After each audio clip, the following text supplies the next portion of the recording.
نو مقصد می دا دی چې د رسول الله صحابه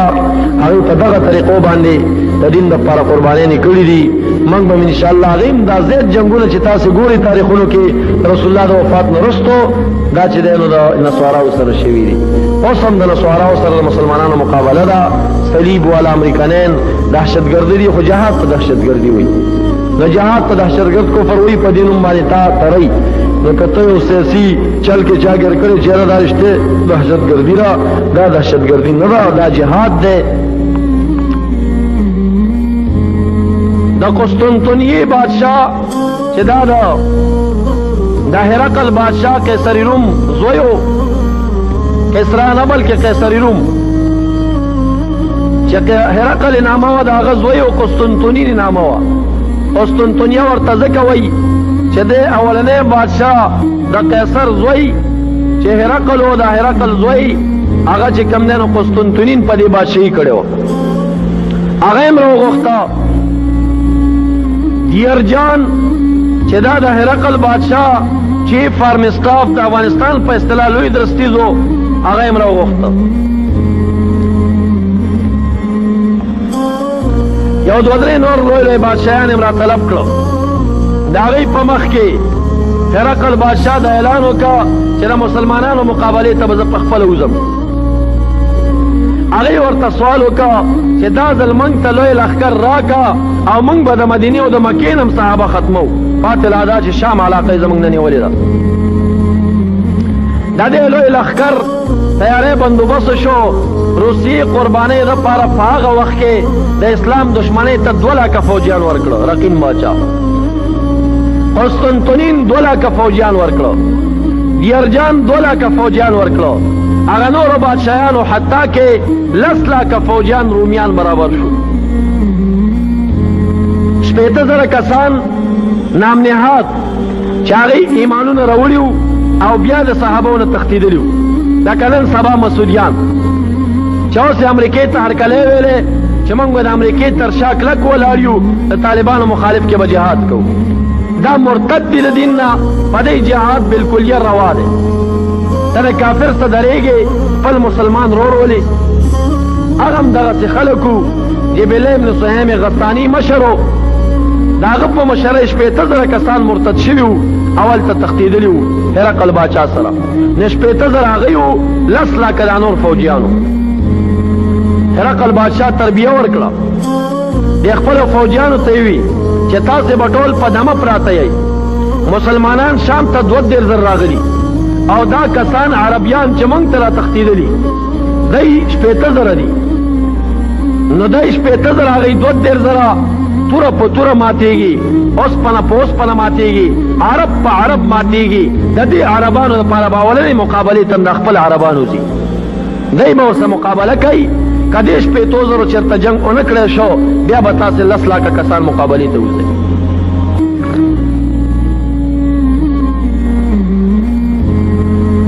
10 لکه 80,000 فوج را روان شو. دغه وخت کې ابو عبید بن جراح رضی الله عنه دا 2,000 صحابه ټول راغونډ کړو. و امرهم شورا بینهم، قرآن وایي د صحابو کاروبار په خپل منځ کې مشوره وه. هغوی ته وایي چې نن خو خبر راغی، استازی راغی چې 10 لکه 80,000 فوج هرقل بادشاه د انطاکیې نه راولېږه. اوس موږ 2,000 هغوی 10 لکه 80,000 څه مشوره ده ستاسې؟ یو کس پاڅېده ورته وایي زموږ مشوره دا ده چې دا شام به بیرته پرېږدو، واپس به مدینې منورې ته لاړ شو، نو هلته به مورچې جوړې کړو، هسې نه چې مدینه او مکه رانه ونیسي. ابو عبیده ورته خاموش کېنه، دومره بېکاره فیصله دې وکړه چې زما د مجاهدینو همت دې ټول ختم کړ. منګه دا 2-3 کاله دوره خلافت د ابوبکر صدیق کې قربانۍ شهیدان ورکړي دي او شام مو په ډېره سختۍ نیولی دی. اوس به شام پرېږدو، واپس به مدینې ته تښتو؟ دا نشي کېدی. ابو سفیان پاڅېده، دا د معاویه صاحب پلار و، وروستو د ایمان راوړی دی. دا هغه سړی دی چې د احد میدان کې د کافرانو سردار دی، خو بیا فتح مکه کې ایمان راوړو، بیا په اسلام کې ډېر مضبوط او کلک سړی و. پاسې ابو عبیده صاحب توای زماره دادا چې دا په کوم ځای کې تاسې دیرئ په همدغه شام علاقه کې مورچې جوړې کوي کافران چې دی نو اول به موږ ختمول غواړي زموږ نه مخکې مدینې ته نشي تللی ډارېږي چې له شاخوانه راباندې حمله ونه کړي هغوی به زموږ پوښتنه کوي چې دا مسلمانان په کوم ځای کې دیرهګاه لري نو موږ پسې به راځي همدې ځای کې دیره شئ ځای په ځای مورچې جوړې کوي ابو عبیده رضی الله عنه وی چې ډېره ښکلې رایه دې راکړه دا څومره خاریو کې چې صحابه تقسیم کړي وو هغه یې راوغوښتل تنګ شوي خو نه یې صاحبانو هغه یې راوغوښتل ټول یې په دغه ځای راجمع کړه حضرت خالد ابن ولید رضی الله تعالی عنہ په دغه وخت کې د مسلمانانو د لښکر جنگي قومندانو او د ټولو امیر چې کوم هغه ابو عبیده بن جراح رضی الله عنه او د مسلمانانو عظیم امیر په دې وخت کې امیر المؤمنین عمر فاروق صاحب په مدینه منوره کې دا د رسول الله د وفات نه تقریبا 9 یا 10 کال وروسته خبر ده خالد بن ولید ته ابو عبیده صاحب وایي یا ابا سلیمان نن ته خاموشې هر کله چې تا کومه فیصله او رایه راکړې ده په جهاد کې هغه رایه کې الله ډېر خیر او برکت اچوي ته راته فیصله راکړه څه چل وکړم هغه ورته وایي ابو عبیده صاحب مسلمانانو رایه دا ده چې په دې ځای دیره کېږو زه د مسلمانانو د مشورې خلاف کار نشم کولی اگر که زما په زړه کې یوه بله رایه شته ابو عبیده ورته وایي یا خالد ابن ولید تا چې کومه مشوره موږ ته راکړې هغې کې الله خیر او برکت اچولی ستا مشوره باندې به عمل کوم خو راته مشوره راکړه هغه ورته وایي زه مسلمانانو خلاف نشم کولی وایي نه زه درته وایم مشوره راکړه هغه ورته وایي زما مشوره دا ده زموږ د عربانو اصونه د هغې عادت دا دی چې په منډه کې ډېر تیز دي کله چې زموږ اسونه جولان او داسې دوره ونه خوري دی شکست کافر ته نشي ورکولی دا تا چې په کوم ځای کې دیرهګاه جوړه کړې دلته باغونه دي او په دې ځای کې زموږ اسونه منډې نشي وهلی ته که چېرته د جنګ اراده لرې نو خیر دی د دې ځای په مخامخ باندې د یرموک میدان دی سوونه جریبه میدان دی هغه میدان کې واړوه که کافر پرېوځي په میدان به پراته وي موږ به په میدان پراته یو دویمه دا ده چې خوا کې را سره بحر دی او اوبه به ډېرې زیاتې وي زموږ لښکر ته به د اوبو رسولو تکلیف نه وي ابو عبیده رضی الله عنه وایي چې ډېره ښکلې رایه ده مسلمانانو ته یې امر وکړ چې ځان د یرموک میدان ته ورسوه دې ته غزوة الیرموک ویل کېږي دا 4 ورځې جنګ شوی د صحابو په دور کې د دین عظیم جنګ بل جنګ نه دی شوی لکه رسول الله په زندګۍ کې د احد د میدان نه لوی جنګ نه و شوی تبوک جنګوش ډېر زره صحابه وو لیکن هلته جنګ ونه شه بیا هسې تلي خو شهادت چې شوی دی او قرباني چې ډېر ورکول شوي نو هغه د احد میدان او د رسول الله نه وروسته د صحابو په دور کې دغه عظیم جنګ دی چې شوی 2 زره کسان دلته پراته دي دا حضرت عبدالله رضی اللہ عنہ په مشرۍ باندې یو خط ورکه ورته ابو عبیده رضی اللہ عنہ خط ولیکه عمر فاروق صاحب ته اولا سلام پس د سلام نه عرض ده چې هرقل بادشاه 10 لاکه 15 زره لښکر رایستی دی من خو مقابلې ته تیار یو لیکن بیا هم هغې ډېر زیات دي قرآن وایي چې د 2 کافر نه به د یو کافر نه به 2 مسلمان د 2 کافر نه به یو مسلمان نه تښتېږي اوس هغې را باندې 10 چنده او 100 چنده زیات دي نو که تا سره څه صحابه موجود وي د جهاد والا نو موږ ته یې په مدد کې راولېږه حضرت عبدالله رضی الله عنه ولاړو او فرمایي د جمعې په ورځ روان شوم بله جمعه د 12 د زوال ټیم دی چې ورسېدم ګورم چې عمر فاروق صاحب مدینه منوره کې اودس کوي اراده کوي چې اوس خطبې ته خیږي او تقریر شروع کوي زه ورغلم ما ته وایي عبدالله کوم خوا نه رالې وایي ما ورته وایي چې د شام نه رالم وایي په خیر رالې او هر کله راشې تا به راته نوي حالات راوړي څنګه چل دی وایي ما ورته خط ورکوئ چې خط یې وکاته رنګ یې ډېر متغیره شو پاسې د جهادي تقریر یې وکړ صحابه ته وی چې داسې مسله پیښه ده مشوره راکړئ او که کم کسان قربانۍ ته تیار نو سبا پورې ځانونه جهاد ته تیار کړئ علي صاحب راغی عمر فاروق صاحب ته وایي خط ولیکه او واپس هلته ولېږه هغوی ته داسې ووایه چې زموږ د امداد نه د الله امداد تاسې ته ډېر دی تاسې په دغه لږه کسانو د کافرو مقابله په همدغه ځای کې وکړئ خط یې ولیکه حضرت عبدالله رضی الله عنه ته خط واپس ورکړه دے فرمائی زه په باب الحبشه باندې ووتم، حاجیانو صاحبانو به لیدلي باب جبریل باب الحبشه چې کله حبشې دروازې باندې ووتم پوخ سور یم، اوس مې اراده ده چې روانېږم واپس شام ته ځم، یوازې یم، زړه کې مې راله چې مرګ ته روان یې، هسې نه شهید شي د رسول الله روضه به دې نه لیدلي، راځه یو ځل خو د رسول الله زیارت وکړه. وایي واپس راتاو شم د نبي علیه الصلاة والسلام روضې ته رالم چې مې وکاته حضرت علی رضی الله عنه او حضرت عباس رضی الله عنه او حضرت بیبي عائشه رضی الله عنها او دارنګ چې کوم د حسن صاحب او حسین صاحب دا یو د علي صاحب په غېږه کې پروت دی او بل د عباس صاحب په غېږ کې پراته دي ناست دي 15 کسان.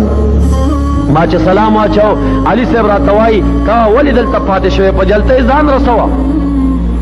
پای ما ورته وی چې زلالم تاسې ما ته دعا وکړئ چې دا لاره ډېره ځای ته اوږده ده او دشتې دي چې ما باندې الله دا لاره را نږدې کړي. هغه ورته وایي چې عمر فاروق ونې شخصیت سره دې مخه کړې ده هغه نه دعا وغواړه. او ما ورته وی چې هغه راته دعا کړې ده لیکن تاسې خاندان د نبوت یئ بل تاسې د رسول الله روضې سره ولاړ یې دلته راته دعا وغواړئ. نو حدیث کې راځي چې دغه عباس فرفع العباس يديه وعلي كذلك. عباس صاحب لاسونه جوړ کړو، علي صاحب هم لاسونه جوړ کړو، دعا کوي اللهم انا نسألك بهذا النبي المصطفى، اللهم اني اتوسل اليك بهذا النبي المصطفى والرسول المجتبى الذي توسل به آدم وقد غفرت له خطيئته الا سهلت على عبد الله بن قرط طريقه وطويت له البعيد. الها دغه پیغمبر په وسیله درنه دعا غواړو. قبر ته داسې اشاره وکړه. هغه پیغمبر چې آدم علیه السلام په وسیله غوښتلی و الله ورته خطا معاف کړې وه چې دې عبدالله صاحب ته لاره لنډه کړه. نو بیا ورته علي صاحب وایي زه اوس مه خفه کېږه، درته خاندان نبوت دعا کړې دا نه رد کېږي، بل د رسول الله په خوا کې یې کړې او بله دا رسول الله خدای ته وسیله کړې ده. بعضې خلک وایي صحابو په رسول الله وسیله نه ده نیولې که نه دا وسیله وه که څه. هغه یې روان شو او وایي زه سبا روان شم د خالي د ورځې مزل مې وکړه، د یکشنبې اتوار ورځې مزل مې وکړه، د پیر د ورځې د مازدیګر اذانونه د یرموک د صحابو اذان زما په غوږونو راغی. د هغې خوا نه 2 ورځې مزل او د دې خوا نه د دې دعا په برکت باندې الله 4 ورځې لاره ورته لنډه کړه او 3 ورځو کې 2 ورځو کې هلته ورسېد. وایي چې ورسېدم ختم ابو عبیده صاحب ته ورکړه. دا نو هغه ټیم دی چې د کافرانو 10 لاکه 80,000 لښکر په 3 میله کې اخوا دشته کې پروت دی رارسېدلی دی. خط یې چې ولیده صحابه کرام یې راغونډ کړه، عمر فاروق خط یې ورته واورو چې ځانونه به بې ځایه نه شهیدان کوئ او عمر صاحب امر کړی چې ټول جهاد ته تیار شئ، سبا ته ځان تیار کړئ جهاد ته. صحابه کرام ډېر په خوشحالۍ باندې تیاری شروع کړه. سبایي ټیم دی. هغلته د کافرانو مشر دې وخت کې دیرجان نامه ده، لوی بادشاه دی. هغه جبلین سویم غسانی چې دغه مرتدینو چې حکم مسلمانان مرتد شوي وو د 80,000 کسانو مشر، هغه ته یې ووي چې لاړ شه او دا مسلمانان وږي تږي خلک دي، پیسې ورته ومنه که دا جنګ پرېږدي واپس مدینې ته لاړ شي. نو راغی داسې لرې ودرېده، آواز یې وکړه البراز البراز، مخې ته څوک راوځئ. حضرت ابو عبیده ابن جراح رضی الله عنه توره په لاس په ډېره جلتۍ سره میدان ته وروته. د هغه دا ګمان راغی چې دا کافر پهلوانۍ اراده لري چې زه پهلواني ورسره وکړم. هغې کافر چغه ووهله چې زه ګوره جنګ ته نه یم راغلی، صلح ته راغلی یم، جنګ ونه کې. ابو عبیده صاحب توره په تیږې کې کېښوده. تاریخ لیکي چې دومره د آسونه نږدې شو چې دواړو آسونو خپلو کې پوز سره بوی کړي، خوا په خوا ودرېد. ورته څنګه راغلی؟ وایي دیرجان را لېږلی، هرقل بادشاه خبر را لېږلی چې ستاسې مسلمانانو مشرانو ته به موږ 100 دیناره ورکو، پټکي جامې به ورکو، توري به ورکو، هر یو ته به جوړې ورکو. دا جنګ مه کوئ، شام راته پرېږدئ او جنګ هسې هم نه شئ کولی، موږ ډېر یو، زه واپس لاړ شئ مدینې ته به موږ در پسې نه درځو. د مسلمانانو غیرت ته ګوره، هغه دا شان بې غیرته بادشاهیان نه وو. هغه ورته وایي موږ ته رسول الله 3 خبرې کړي دي چې یا کافر ته وایي چې ایمان راوړئ، ته ایمان راوړئ تاسې؟ وایي نه دا خو نه شي کېدی، هغه هم نسواره و د امریکانیانو غوندې. وایي دویمه دا چې موږ ته رسول الله ویلي چې دوی ته ووایي چې جزیه به ورکوي عن یدین وهم صاغرون، په ټیټه کونه باندې په ذلیله به کسانې شاته په منځ کې کړه. زنانه شاته یو غونډۍ وه، زنانه هم جهاد ته بولې، هغې شاته یو غونډۍ وه، هغې په دې غونډۍ باندې یو څو کسه محافظین ورته ودرول، هغې په دې غونډۍ کې محفوظ یې وساتلې. چې 80,000 کسان راله ابو عبیده درې صفونه تیار کړو. خالد بن ولید صاحب راغی ورته وایي ابو عبیده دا درې صفونه دې ولې تیار کړي دي؟ وایي هغې 15,000 دي موږ 32,000 یو. قرآن دا وضاحت کوي چې زو کافر نه به یو مسلمان نه تښتي، بس 15,000 موږ دومره یو ټول به جنګ ته وځو. هغه ورته وایي چې ابو عبیده امیر یې مخالفت دې نه کوم، لیکن جنګونه ما ډېر کړي، زه یو مشوره رایې لرم پیش کوم یې که منې ډېره به ښایي درته. وایي څه؟ وایي ته چې دا 15,000 کسانو مقابلې ته دا 32,000 ټول وباسئ، تر ماښامه به موږ وجنګېږو، دا 15,000 به ټول کوتره کو ختم به یې کړو، ولې سبا ته خو موږ جنګ نه شو کولی، ستړي به یو. هغې 10 لکه دمه فوج پروت دی، د هغې مقابله به څوک کوي؟ زمونږ ډېر غیرتناک یو، سبا به هم تر ماښامه وجنګېږو، هغه به 2 لکه فوج راوباسي، په 3مه ورځ 2 لکه هغه نور راوباسي، بیا به څوک جنګېږي. موږ ډېر تکړه یو، په 3مه ورځ به مو جنګېږو، خیر دی، شپه ورځ به په ځاني وکړو، ولې 4مه ورځ هغه 2 لکه نور راوباسي، بیا څوک جنګېږي. ابو عبیده پوه شو چې واقعا دې کې څه خبره ده. وایي ښه څه چلو کم؟ وایي زما رایې که منې نو زه به اوس د 15,000 کسانو کافرانو مقابله په 13 صحابو باندې کوم. خالد بن ولید دغه دا نوم چې یادېږي داسې نه دی، زه به 13 کسانو باندې د 15,000 مقابله کوم. هغه ورته وایي چې عمر صاحب خط را لېږلی او په خط کې دا لیکلي دي چې زما صحابه بې ځایه ګورې هلاک نه کوي، دا خو دا صحابه بې ځایه هلاکوي. خالد بن ولید ورته وایي که زه صحابه هلاکوم ځان به مخکې هلاکوم. موږ 13 والا به ټول شهیدان شو، لیکن شاته 10 لکه لښکر کې به شکست ګډ شي. ابو وایي چې دا سره کم خلک دي، په 13 کسانو 15,000 کسانو ته شکست ورکړی. وایي نه نه داسې خو نه شي کېدی. ابو سفیان پاڅېدو، ورته وایي خالد بن ولید ستا جذبه ډېره زیاته ده، بیا داسې وکړه چې د 1000 کسو مقابله کې خو چې یو صحابي برابر شي که نه، نو 15 کسه تاسې شي، هغې به 15,000 شي. وایي زما رایه خو 13 کسان دي، خو تاسې داسې وایي زه 15 کسان به وباسم. آواز یې وکړه، ضرار ابن عذور دې پاڅېږي. یاره دا ضرار ابن عذور داسې یو صحابي دی چې د شام نیول یقین په خدای وکړي چې خالد بن ولید او دا ضرار ابن عذور په یوازې ځان نیولي. ضرار ابن عذور هغه سړی دی چې په یوازې تر ځان باندې د 15 پهلوانانو مقابلې ته وته، هغې 15 راوتي وو، بیا 15 مقابلې ته ووته، 18 پکې مردار کړه او دا 12 نه وتښتېده بېرته. ډېر لوی پهلوان او دومره محض یقین د ابراهیم علیه السلام غوندې یقین یو چې دی به کله جنګ ته وته نو خلک زغرې اغوندي، جنګي ټوپۍ په سر یې، ده به کمیس ویستو میدان ته به ووته. وایي چې د کافر په زړه کې دا چرته رانه شي چې ګینې ضرار ابن عذور به چېرته زغر اغوستي د کمیس لاندې پټه، چې په ما زړه ور راشي، زه چې په اوسپنه باندې یقین کوم، وایي ولې په خدای یقین نه کوم، بیا به جنګ ته وته. داسې یقین یې لرلو. او د واقعي اوږدې دي، خو دا تقریبا 4 کرتې بندي شوی دی. یو ځل داسې بندي و چې هرقل بادشاه ته لاس تړلی بوتلل شو، او بیا ور باندې 180 کسانو په یو ځای د تورو ګزارونه وکړه او 180 تورې ولګېده، لیکن بیا هم زخمي پاتې و، بیا په جیل کې پروت و، زخمونه خدای جوړ کړه، انتاکیه خدای فتح کړه، بیا راخلاص شو. ډېر یو عجیب سړی دی، ضرار ابن عذور نامه ده. په دغه وخت کې د خور هم ځان سره جنګ ته راوستې وه، د هغې نامه خولت ابن عذور وه. خولت ابن عذور نو خور هم دومره غیرتناکه وه چې دا یو ځل بندۍ شوه، چې کله بندۍ شه کافرانو نیولې وه، کافر که کافر مو غیرت ورکې ډېر و، هغې به په ښځو باندې ګزار نه کوو. نو دلته په منځ کې د ښځو جهاد شروع کا او په کوتک باندې 9 کسان کافران مردار کړي خولت ابن عذور، 9 کسان. بیا ورپسې د ورور او خالد بن ولید راورسېد، هغې خلاصې کړې. نو ضرار ابن عذور پاڅېد، د ابوبکر صدیق صاحب زوی عبدالرحمن ابن ابي بکر پاڅېد، اکرمه ابن ابي جهل ابو جهل زوی و ایمان یې راوړی و، ډېر کلک مجاهد و، په دې ځای کې بیا شهید شوی دی، هغه هم پاڅېد. خیر هغه تاریخ متعدد نومونه راخستې، 15 کسان تیار شو. چې کله مقابلې ته ووته سبهي جنګ شروع شو، خو خالد بن ولید صحابو ته یې که موږ ټول شهیدان شو زموږ مدد ته به څوک نه راځي، بس صرف سیل کوئ تاسو. 3 میله کې د کافرو فوج پروت دی، 10 لکه، 3 میله کې صحابه کرام 32,000 پراته دي. دا 15 کسان 1.5 میل ته ورله، هغې هم چې دی نو 15,000 کسان 1.5 میل ته راغله، 1.5 میل منځ کې جنګ ونه ختم. تر مازدیګر ټیمه پورې دا 15 کسانو د 15,000 فوج مقابله وکړه، لیکن د مازدیګره پورې چې دی نو دا مسلمانان په دې کافرو کې وردن نه شو، خو یو مسلمان به ښکارېده، ولی چې اس ته به یې داسې لرې دوره ورکړه او بیا به په صفونو وردن نه شو، نو مسلمانانو به وي چې زه دا یو خو ژوندی دی، هغه ښکاره شو. خو چې د مازدیګر ټیم شو نو بلکل یې مسلمانان د کافرو په صف کې ورک شو. ابو عبیده صاحب لښکر ته امر وکړ چې بس تیار شئ زما صحابه ټول شهیدان شوي یا بندیان شوي ورځئ پې ابو سفیان ورته وایي چې نه خالد بن ولید امر کړی دی چې تر څو مونږه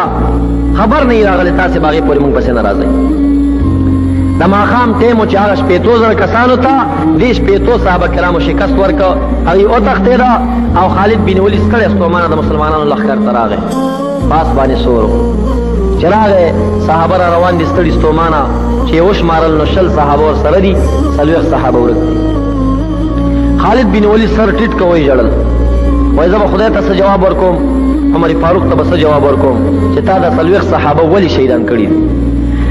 ابو عبیده صاحب ته وایي په دې شپه باندې راته 100 قربانۍ والا کسان راکا یا به زه د خپل 40 کسان را خلاصوم او که شهیدان شهیدان به د میدان نه راوباسم او یا به داسې کوم چې زه به د انتقام اخلم ابو عبیده صاحب ورته وایي ته ډېر ستړی زه به ستا په ځای لاړ شم وایي نه زه خپله ځم واپس پاس باندې سور شو او 100 کسه د قربانۍ ورسره شو میدان جنگ ته 1.5 میل ته ورله چې ورله هغلته ګوري چې کافرانو مړي وشمارل 15,000 کسان مردار شوي په دې ورځ باندې کافران 15 کسانو باندې 15,000 چرګوړي هم څوک نشي حلالولی ښه دا یو امداد د خدای دی چې 15,000 کسان یې مردار کړي وو چې صحابه یې وشمارل 10 کسه ګلان صحابه شهیدان پراته وو هغه یې ترې نه راوچت کړه د مسلمانانو صف ته یې راولېږل دفن یې کړو لس هغه وشل دی و 10 کسان ورک شو مرګرو ته وی چې راڼه ولګوي د کافرو په لښکر ورځي یا به منګه ګیریږو یا به د خپل مرګري خلاصو دا بندیان شوي چې کله په هغې طرف ور روان شو ناو راغی هسې څه غرونه راغله د آسونو شڼه یې واورېده چې ور نږدې شو چې وایي کاته ناخوانه ګوري صحابه کرام را روان دي 15 کسان دي ورته وایي کم خوا تلي وایي چې کله کافرو شکست وخوړو نو موږ کافرو پسې وو په دشتو کې نور هم پکې وژلي نو 15 هغوی وو 10 دی وو 15 کسان ورک شو دا بندیان شوي وو په دې 15 کسانو کې هغه دورار ابن عزور هم بندي شوی و چې ما درته وي چې لنډغر به میدان ته وتو هم بندي شو ټوله شپه خالد بن ولید د ژړا د لاسه خوب ونه که چې زه به خدای ته عمر فاروق ته څه جواب ورکوم چې تا دا 10 کسان ولې شهیدان کړي او دا 15 کسان درنه ولې بندیان شوي دا غم اوس وګوره دومره ایمان مضبوط دی 15,000 کافران مردار کړي او 10 کسه د شهیدان شوي دي خو بیا هم غم ورسره دی نو سبایی ټیم چې شو هرقل بادشاه ته استازی لاړه چې زموږ نه 15,000 مردار کړي دي او داسې مسله پیښه شو هغوی 30 کسان جنګ ته رایستي دي څه چل وکړو دې سره هرقل بادشاه ډېر غوسه شو خبرې راولېږه دا پیسې لګې نورې مرتضی ته کې استازی ولېږي دا مسلمانان غریب دي که پیسې قبول کړي نو جنګ به پرېږدي نو بیا یې خبر راولېږه وایي که تاسې چېرته جوړه کوئ نو موږ به هر یو ته ډېرې پیسې ورکړو او دا روغه را سره وکئ ابو عبیده بن جراح ورته وي چې ما درته 3 خبرې کړي دي یا راسه ایمان راوړئ یا به ټیکسونه راکوئ او یا دا دی چې جهاد ته تیار شي بله خبر نشي کېدی ډېره غیرت مضخه شی دی کلکه خبر چې وکړه کفر ډارېږي که سسته سسته دې ویله که په کفر پتا راځي نو د دې وجې نه 3مه ورځ شوه دا یو ډزو نه شو بند نه شو 3مه ورځ شوه دیارجان بادشاه ته چاوي د کافرو مشر ته چې په دې مسلمانانو کې یو سړی دی خالد نامه ده دا خالد چې بندي نه کې که نه بلې طریقه باندې ته په مسلمانانو کامیابېدی نه شي دا بندي که نو هغه ورته وایي چې دا په څه طریقه بندي کړم وایي دی ډېر زړور دی استازی ولېږه ورته ووایه چې زموږ دیارجان بادشاه ستاسې فوجي کمنډر سره خصوصي خبرې کوي هغه دومره زړور دی چې مسلمانانو صف ته زموږ صف ته دننه هم راځي وایي صحیح ده جبریل علیه السلام غساني ور ولېږه آواز یې وکړه چې ستاسې د مسلمانانو مشر سره مې کار دی حضرت ابو عبیده بن جراح صاحب ورو ته چې مشر یې زه یم وایي ستا نوم څه دی ابو عبیده وایي نه نه تاسې کې خالد نوم یو کس دی وایي خو زموږ مشر نه دی زموږ مشر خو ابو عبیده دی زه مشر یم وایي نه نه فوجي مشر درته یادوم چې کوم د جنګ مشر دی خالد بن ولید راووته وایي څه خبره ده وایي دیارجان بادشاه وایي چې د خالد بن ولید په لاس باندې زه صلح کوم او چې تاسې څه شرایط مانئ زه یې منم در سره خو راشه ته یې غوښتی او ورته وایي ډېره ښه ده ابو عبیده صاحب ته ما سره اجازت راته وکړئ که ستاسو اجازت یې زه ورځم او ورته وایي دا دوکه ده شهید کوي دي ورته وایي یا به ما شهید کوي یا به زه هغه 15 کسه بندیان را خلاصوم د یوازې ځان به ورځم پاس باندې سور شو کافر مخکې دی ورپسې دی 3 میله مزل یې وکړه کافرانو پاټک راغی 10 لاکه فوج پروت 10 لاکه 15,000 پاټک کې دته وایي کوش شه د آس نه مخکې دیرجان بادشاه ناست دی دلته موږ په آس باندې سور سړی نه پرېږدو دی ورته وایي زه میلمه یم زمونږ عربو کې رواج دا دی چاته دعوت ورکول شي میلمه څوک بې عزته کوي نه د سورلۍ نه نه کوزوي زه به اغېزي پورې په خپل آس باندې ځم هغه جبیله نه یې تپوس وکړه وایي مونږ خو رومیان یو ستاسې په رواج نه پوهېږو ته خو عرب یې که نه دا رښتیا وایي وایي او رښتیا داسې د میلمه څوک نه بې عزته کوي بس په آس باندې تېر شو د پاټک دویم پاټک راغی وایي مخکې دیرجان بادشاه ناست دی مخکې اجازت نشته ده ورته بیا دا خبر کړه ډېر ظالمان وایي نه نشي کېدی اس نه به کوزېږي اس نه یې کوز کاسې دلته وتاړه توره یې راویسته او په ځمکه باندې د امسا په ځای لګوله روانو 15 لاکه فوج دې خوا ته سیال ته ولاړ دی 15 لاکه دې خوا سیال ته ولاړ دی خالد یې په منځ کې تېرېږي رضی الله عنه حیران دي چې دا څه رقم سړی دی چې موږ شام ته فوج لیږو د ده د لاسه چې دی دومره کسان پکې وژل کېږي دې نه مخکې یو جنګ راغلی و په هغه جنګ کې 140,000 کافران د وژلي خالد بن ولید 140,000 کسان یې مردار کړي نو هغه شکست هغې ته یاد و نو ځکه هغې خالد ډېر پېژانده چې کله ورسېده داسې یو د سرو زرو کرسۍ پرته وه خوا کې بله د سرو زرو کرسیو په یو دیرجان ناست دی لرې لرې فوجیان پیرې ته ولاړ دي قالینې خوري دي یو سم بادشاهي ځای ورته په دشته کې جوړ کړی دی ده ته وایي په دې کرسۍ کښېنه هغه دیرجان بادشاه عربي لږه لږه یاده و رومي و د دې کرسۍ ته لته ورکړه لرې وغورځوله او ورته وایي موږ تا ته عزت درکوو ته ځان په زوره بې عزته کې دی ورته وایي د سرو زرو ناسته دا زموږ عزت دی خو په آخرت کې دې دنیا کې مسلمان ته د سرو زرو ګوته استعمالول ناروا دي پاته لا دا چې د سرو زرو په کرسۍ باندې کښېني دا موږ ته روا نه دي لندې کېناستو او تورې په تېږې کې ورکړه کېښوده خبرې ورسره کولې ورته وایي چې تاسې مشرانو ته به پیسې درکم جوړې به درکم پټکي به درکم تورې به درکم ځئ واپس خپلو عربو ته لاړ شئ زموږ شام پرېږدئ جنګ مه کوئ دی ورته وایي موږ ته رسول الله درې خبرې کړي دي یا ایمان راوړه ایمان راوړي نو هغه ورته وایي چې نه نه ایمان خو نشم راوړی وایي دویمه دا ده چې بیا ځئ واپس لاړ شئ موږ ته ټیکس رالېږئ وایي نه دا هم نشي کېدی وایي چې نشي رسول الله موږ ته بل څه خبره نه ښودلې بیا راته جهاد ښودلی بیا جهاد ته تیار شو د دې خبرې سره بادشاه غوسه شو داسې پورته شو او فوجیانو ته وایي تاسې لا ورته ګورئ دا خو دوکه وه په خالد بن ولید باندې هر طرف نه منډې شروع شوې د توره راویسته فوجیانو ته وایي چې زه خو به شهید شم د ځان نه تېر یم خو ستا سره بادشاه سر به مخکې قلم بادشاه سره خو توره نه و خو امنیت کې ناست بادشاه چغې کړې چې څوک مخ د بادشاه مینه په ده باندې راله ورته وایي چې خالد ستا دا غیرت مې ډېر خوښ شو زما اراده ده تا سره ورورولي کوم که زه ستاسې مسلمانانو کې بندي شم ما به خوشي کې که ته موږ سره بندي شي زه به دې خوشي کوم ډېر غیرت مې ستا خوښ شوی ما سره ورورولي وکړه راسې داسې راوګد کول ده ورته دا لاس داسې لیکه که وایي د کافرو د مسلمان ورورولي نه شي کېدی ته ایمان راوړه مسلمان شه ستا په لښکر کې به زه د غلام په حیث جنګېږم زه به ستا یو غلام یم خو مسلمان شم هغه ورته ایمان خو نشم راوړی خپل سر باندې یو ټوپۍ پرته او ملغلرې پکې پیلل شوې وي هغې راکوزه کوئ زما دا جنګي خولۍ بیزوه دا واخلئ تاسې په سر کوئ تاسې دا ټوپۍ ما ته راکړئ دا به زما ورته یو تحفه شي سره خالد بن ولید ورته خپله ټوپۍ ورکړه دا واخله او د کافرو تحفه موږ ته قبوله نه ده ایمان راوړه بیا به یې تحفه قبوله کړه هغه حیران شو فوجیانو ته یې وي چې د ده غیرت زما خوښ شوی دی چې څوک یې نوک ته هم ګوره ضرر ونه رسوئ روغ جوړ به یې بېرته رسوئ خپلو مسلمانانو ته خو ده ما ته تحفه را کړې ده او زما تحفه یې نه ده قبوله کړې زما سره د ده 15 بندیان پراته دي هغه 15 بندیان ما په تحفه کې خوشي کړي ورسره خوشي کړي حضرت خالد بن ولید رضی الله عنه د 5 مرګرو سره چې د کافرو د صف نه وځي لارې ځینې چې مسلمانانو ولیده چې مرګري را خلاص شوي دي نو حدیث او روایت کې راځي چې فرفعوا اصواتهم بالتهلیل والتکبیر والصلاة علی البشیر النذیر یو 22,000 صحابه په جګ اواز باندې چغې ووهلې چې لا اله الا الله لا اله الا الله والتکبیر د الله اکبر چغې ووهلې والصلاة علی البشیر النذیر په نبي علیه السلام په جګ اواز درودونه وویل نو په جګ اواز درود ویل په جګ اواز تکبیرونه په جګ اواز لا اله الا الله ویل دا 22,000 صحابه او عمل دی هغې کړی دی بدعت دا نشي کېدی په جمع باندې 22,000 چې لا اله الا الله وایي او بعض روایتو کې دا هم راغلي حتی جوابته الجبال دا څومره لرې لرې غرونه چې و هغې جواب ورکړه جواب څه معنی زنګاوه لاړه بېرته راوګرځېده داسې یو زنګاوه ګډه شو درېیمه ورځ د جنګ راله بلکې درېیمه نه هرقل بادشاه وی چې 9 ورځې جنګ مه کوئ 9 ورځې سوله وشوه دی خو مسلمانان دمه پراته دي خو همدمه کافرو 15,000 مردار شوي صحابه کرام 10 شهیدان شوي دي 9مه بلکې 10مه ورځ چې کله جنګ جوړ شو دا نو اوس هغه 2مه ورځ د جنګ کېږي دیرجان بادشاه ډېر غوسه شو ویلی چې دا ځل دا شپېته زره به جنګ ته شروع شي په منځ ورځئ 2 لکه کسان په خیر طرف ورشئ 2 لکه کسان په چپ طرف ورشئ هغوی 5 زره کسان په ښي طرف دي 5 زره چپ طرف دي دا 2 لکه په ښي طرف ورشئ 2 لکه په چپ طرف او ټول جنګ ته وځئ په ښي طرف کې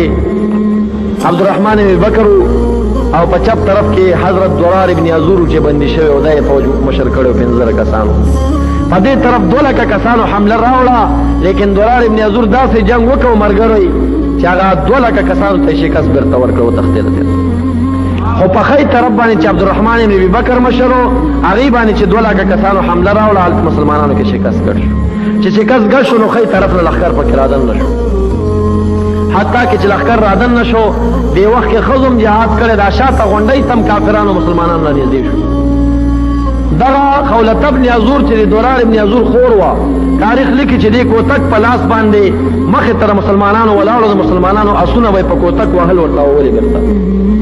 او بعضې زنانه او ماشومان بچي صحابو ته نیولي چې دا چاته پرېږدئ چې تاسې تښتئ نو دې غیرت بیرته صحابه راتاو کړه او بیا یې شکست بیرته کافرو ته ورکړه لیکن بیا 2 لکه کسان رال 3 ورځې په دې طرف په ښی طرف کې شکست ګډ شو بیا دې زنانو دا بیرته چې جهاد وکړه او کافرانو شکست وخوړه حتی که هغې 2 لکه کسان بیرته شکست شو شپه راله 3مه ورځ جنګ تیار شو دا 11مه ورځ ده اوس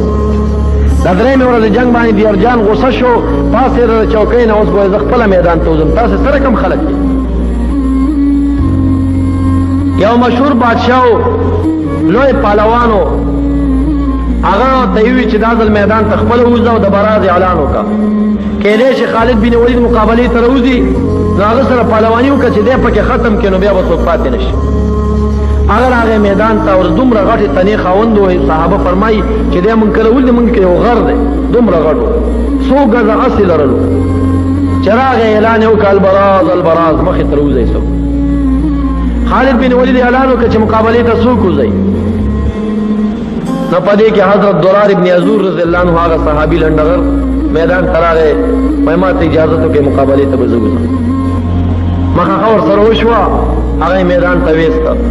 خو بیا عربو کې یو رواج و چې پهلوانان به ونښته تر څو چې یو بل وژلي نه و یا تښتېدلي نه و بل څوک به مدد ته نه راتلول دا یو رواج ګډو دا یې دواړه په پهلوانۍ باندې شو درار ابن عزور وایي چې ما پې حمله ورله دومره عظیم کافرو او داسې زغرې اغوستې وې چې ما به پې ګزار کوو نو د تورې دا خوله چې کوم دی پڅه شوه په زغره ولګېده لیکن په داسې تاثیر ونه شو پوه شوم چې د سره اوس چل کول غواړي هسې راتاو کو شکست یې وخوړ چې کله آس منډه کړه د کافر دا خیر راغی چې دا سړی اوس ماتې خوري و تښتي هغه د شا د خوا نه ورپسې شو آس خو ډېره تېزه منډه وایي نو چې کله د آس منډه تېزه شوه حتی که کافر را نږدې شو چې د کافر د آس خوله ته رارسېږي او په ده د تورې ګزار کوي ده د آس داسې نیزه دا قیزۍ را ټینګه کړه دا نیزه یې شا طرف ته ویسته چې شا ته یې ویسته هلته خو آس په ډېر تېزۍ کې را روان و ده خو ځان داسې را بریکې ونیو نو هغه چې داسې راغی ده دا نیت و چې سینې ته به زما دا نیزه ور برابر شي نو بوټه به ترې ووځي چل یې ورسه کوو هغه کافر ډېر لوی جنګي سړی و ځان یې تېنه تاو کړ اس سینه ولګېده او هسې ځای په ځای مردار شو د کافر خو کافر مړ شو نو ده ته وایي چې ته عرب و دوکه ته خو عرب یې ته څنګه دوکه کې نو دی ورته وایي ته جنګ ته راغلی ته خبر نه الحرب خدا جنګ ټوله دوکه ده جنګ کې او دوکه نه مني نو کافر ورته وایي چې ستا دوکې څه فایده تا ته وکړه زه خو بچ یم وایي زما دوکې دا فایده وکړه راتاو شو ورپسې نو هغه سره اس نه و ده سره اس و نو بیا کافر مردار کړ چې کافر مردار کا نو بیا ورکوش شو او سر ته پرې کا حلال کا هغه سر ته نه راوړ مسلمانانو ته حکم جامع چې اغوستې وي زغرې وي هغه ته نويستي هغه یې راواخستي او دا رسول الله امر کړو چې من قتل قتیلا فله سلبه چا چې یو سړی مردار کا دا خپل غنیمت چې کم دی غدم دغه غازی کیږي بل چاته وبګی څه نه هغه خپل لکه مثلا ته یو چا باندې امریکایي باندې ورلې او هغه سره په لاس کې وسله وه چې دا تا ونیوه که نه دا ستا کېږي دا بیت المال ته به نه رسئ یو داسې عامه خاریه ونیول شوه هغې کې بیا ډېر شیونه پاتې شو نو هغه ډېر شیونه بیا بیت المال کې تقسیمېږي او څه په مجاهدینو تقسیمېږي څه بیت المال ته ځي او څه هغه بېلې سره یو دا چې تا خپله یو کافر مردار که او که مسله او کومه جوړه او څه دې پاتې شو پیسې دا ټولې ستا کېږي چې هېڅ چاته یې ورنه کړي دا به ستا یي بیا نو د دې وجې نه هغه هم شکست وخوړه زرین دا دیارجان بادشاہ نورم غصه شو چې زما هغه لوی فوجي مردار که اعلان یې وکړ چې سبا ته به تاسې 2 لکه فوجیان په غونډیو باندې یئ او چې مسلمانانو صفونه ودرول نو 2 لکه کسان مو په یو ځای باندې غشي خوشي کوئ چې دا 2 لکه غشي لاړ شي نو کافرو کې به شکست ګډ شي نو 2 لکه کسان به نور حمله ورلورمان 3 صفونه مسلمانان ولاړو 1 لک په یو غونډۍ باندې کافرو 1 لک په بله غونډۍ په یو ضربه باندې 70 ورختو سره غشي را خوشي کړه حتی کې په دغه ورځ باندې په یو ټیم کې په یو ضربه سره د 200 صحابه کرامو سترګې ووتې دغه باندې غشو باندې 200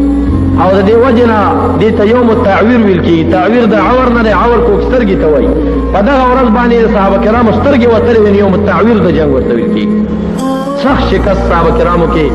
صفونه یې مات نه کړه لیکن دومره زخمیانو شهیدانو سره بیا هم صفونه مضبوط وساتل ماښام ټیم و الله مسلمانانو ته لاره برابروله د هغې د خلکو نه یو سړی نسوارا او یو عالم راغی ابو عبیده صاحب ته وایي که تاسې ما منئ او زما تصدیق کوئ او ما ته امان را کوئ زه نن مسلمانانو کې یو غټ شکست کافرو کې یو غټ شکست درته ګډوم ورته وایي ته څنګه د زړه کې دا جذبه راپورته شوې وایي زه په خاریه کې اوسېدم د دوی لښکر چې راغی چوري ګډ کړه زما د زنانو بېعزتي کړې ده زه د دې بادشاه ته ورغلم چې زما بېعزتي کړې ده زما یې هېڅ غم ونه خوړه اوس مې زړه کې دا اراده ده دا خلک په ما ډېر اعتماد کوي زه د دوی لوی ملا یم چې زه څه ورته وایم زما مني نو لہذا زه استاد سره پټ ملګری یم زه به دوی ته یو غټ شکست ورکړم وایي څنګه وایي زه هلته ځم هغوی ته وایم چې بېګا تر شپې مسلمانان حمله کوي تاسې به د شپې ناوخته ټیم کې دا کافرو د 3 میلۍ په اندازه کې نږدې د 1000 اسونو یوه ضربه داسې تېره کوي چې اسونو شڼا هغوی واوري او ګردونه وګوري او نور بېرته ترې راتښتئ راځئ ته چې ګیر مو نه کړي وایي ښه هغوی ته لاړه ورته وي چې بېګا ته شپه کې صحابه کرام په تاسې حملې اراده لري او زه ورغلی وم زه ستاسې جاسوسي کوم دی خو د هغوی لوی ملا و خبره یې منله د شپې ناوخته کې مسلمانان 1000 کسره کافرو لښکر سره نږدې یو ضربه کې تیر شو واپس راله شڼا یې هغوی واورېده پوه شو چې یاره لښکر خو راغی هغوی تیار شو خو شپه وه سبایي چې رڼۍ ولګېده نسوارا او ملا ورغی ورته ووي وایي چې ما خو چې په تاسې به حمله وکړي خو هغه صحابه کرام په دې دریاب باندې پورې واته او شا طرف ته درنه تاو شو ټولې بندیان کړي ژوندي ونیول نو په جلکۍ سره په بحر پورې وځئ او دا مسلمانان ونیسئ ګنې بیا به چې کم دی نو شا طرف نه محاصره یې هغې ورته مونږ خو بلد نه یو دلته ګودر کم دی یو بې ګودره ځای ورته وښود وایي دا ګودر دی نو ټول پاسونه ورسواره شو نو په زرګونو کسان اوبو لاګو کړه دا یې شکست ورکول صحابه کرام بېرته راغلي 4مه ورځ شوه چې کله 4مه ورځ شوه نو دا هغه ورځ ده چې عمر فاروق صاحب ته چې خط رسېدلی او د هغې په 2مه ورځ باندې عمر فاروق صاحب 9000 صحابه کرامه پاسونو سواره جهاد ته رالیږلي وو د هغې مشر سعید ابن عامر ټاکلی وو هغه چې را روان شو د شام لاره ته ورکه شو په بل طرف روان شوي وو عمان ته رسېدلي وو عمان ته چې رسېدلي وو هغلته د عمانیانو 4000 لښکر سره مخ شوي وو دوی 9000 وو هغوی 4000 وو په ټولو یې توره خښه کړه او ټول یې حلال کړه او د هغې سرونه یې په نیزو کې ورکړه او د مسلمانانو صف ته راغله دا 4مه ورځ ده اوس 4مې ورځې جنګ شپه ده چې ابو عبیده صاحب دا ولیده تپوس یې وکړه چې دا کافرو سرونه هم د کمه کړي هغوی سره به نیزې وي د کافرو سرونه یې په نیزو کې ورکړي 4000 سرونه یې نیزو کې ورکړي میدان ته راغله وایي دا خو موږ عمر فاروق صاحب ستاسې مدد ته راولېږلو موږ نه لاره ورکه شوه موږ د عمان په قبیله ورغلو عمان قبیلې جنګ ته تیاری وکړه موږ ټول حلال کړه موږ پرې ډېرو او دا یې سرونه هم ترې راوړي دي وایي اوس به کافر شکست خوري تاسې دمم یئ سبا ته تاسې را 4000 کسان سرونه نیزو کې ونیسئ او جنګ میدان ته وځئ کافر چې دا حل وګوري نو شکست به خوري همدغه شان یې وکړه چې په 4مه ورځ باندې هغه 4000 کسان نیزه کې سرونه نیولي وو د کافرو مخې ته وواته کافرو چې دا حل ولیده نو بیا یې بادشاه کشر ته نه کاته او کشر یې مشر ته نه کا شکست پکې ګډ شو چې شکست ګډ شو مسلمانانو پې باندې حمله شروع کړه حتی کې چې 4مه ورځ ټوله ورځ په هغې توره وچلېده او مردار یې کړه او څه یې بندیان کړه په 5مه ورځ باندې صحابه کرامو خپل شهیدان دفن کړه شهیدانو شمېر د صحابه کرامو 4.5 ته رسېدلی و 4.5 صحابه کرام شهیدان شوي خو د کافرو تعداد 2,40,000 کافران په دغه ځای کې مردار شوي وو په دې 4 ورځې جنګ کې او هغه بحر چې کوم کافران وړي وو هغې شمار معلوم نه و چې څومره نو دې لپاره خپل حسابګران راوسته چې کافرو مړي وشماري په میدان کې ټول مړي ته پاتې وو حتی کې چې دغه یو بادشاه چې د ارجانو دا بادشاه ته نو تخته د بیل خاری په دروازه کې هغه ګر کاغه مردار کا نور څوک یو قسطنطنین چې دا هرقل بادشاه زوی او هغه ته نو تخته دا نور دا پنځو مشهور بادشاہانو کې دای پکې مردار کړ د روسي بادشاه رقینم په دغه ځای کې مردار شو نو مقصد مې دا دی چې د رسول الله صحابه هغه په دغه طریقو باندې د دین لپاره قرباني کړې دي موږ به ان شاء الله غیم دا زیات جنگونه چې تاسو ګوري تاریخونو کې رسول الله د وفات نه وروسته دا چې دینو د نصاراو سره شوي دي اوس هم د نصاراو سره د مسلمانانو مقابله ده صلیب والا امریکایان دهشتګردي دي خو جهاد ته دهشتګردي وي نو جهاد ته دهشتګرد کفر وي په دینوم باندې تا تري